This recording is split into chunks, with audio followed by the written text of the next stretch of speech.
So I've climbed to the anchor. I can either hang off this mono here or grab the chain. And I clip the rope in to make myself safe. Then while I'm holding on to the anchor, I'll just remove my sling and I'm going to clip that into the ring, close it, lock it. As soon as I'm hanging on the sling, I'll keep my weight on it during the whole process. Now what I'm going to do is grab the rope from the belayer, place that through the ring double, pull that all the way down to my hip, and then I'm going to tie an overhand knot with a very small loop. Okay, tiny loop. Put that into my screw gate that I've got on the front of my harness and lock it. Now once I've checked that's locked, I can untie.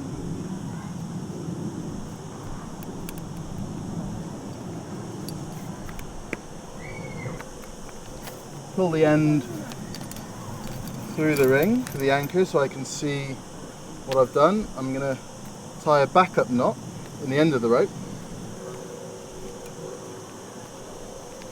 with a nice long loop. Now I can clean the anchor. Shout down, down.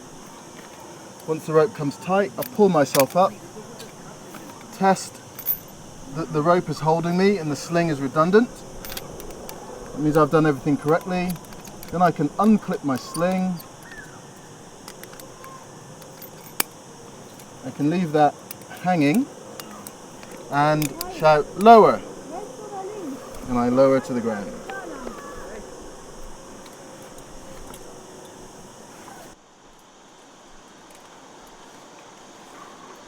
Okay, so I've led up the route, got to the anchor.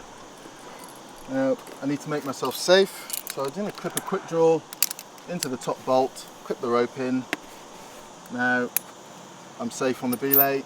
What I need to do now is grab hold of something while I unclip the sling from my harness, clip that in to the ring, and as soon as I do so I can weight the sling, keep my weight on it during the whole process.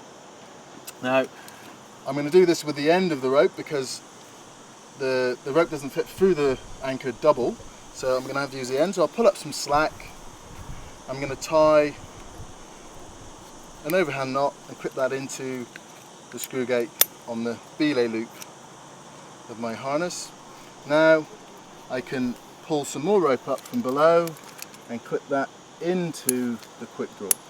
That means I'm still being belayed from below. Now I can untie my original knot,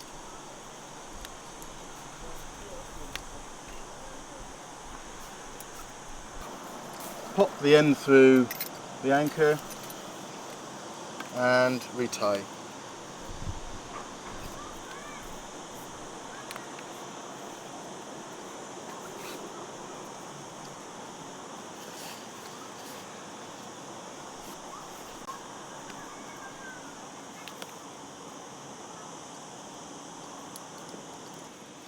Okay, so I've tied back into the end, which means I can now take off the overhand knot that was on my screw gate.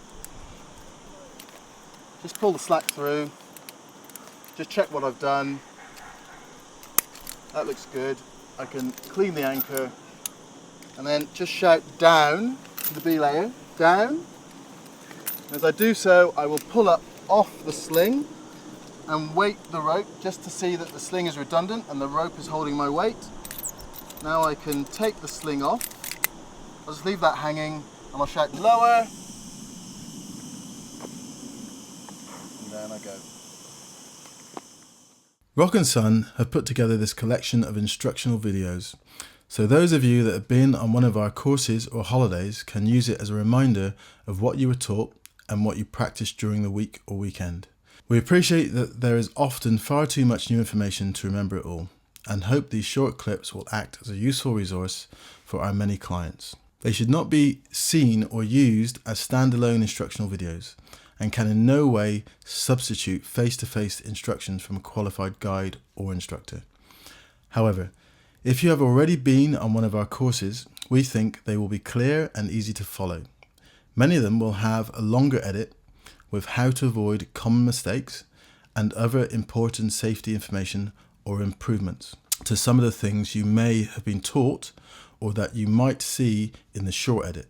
We are always looking at ways to improve and make safer the systems and procedures that we teach, so I recommend that you watch them in full to ensure that you take all of the necessary information and pick up on anything that we might have changed or improved since the original filming. The climbing industry is constantly moving on in terms of new equipment and better or safer ways of doing things, and as such, Rock and Sun from time to time may offer improved ways of approaching standard procedures. Rock and Sun's participant statement is that the activity of climbing and mountaineering is inherently dangerous and therefore carries the serious risk of injury or death. Although it is possible to minimize these risks, it is important that participating individuals realize and accept the risk and take full responsibility for their own actions. We strongly advise seeking first-hand instruction by a qualified guide or instructor prior to climbing outside unsupervised.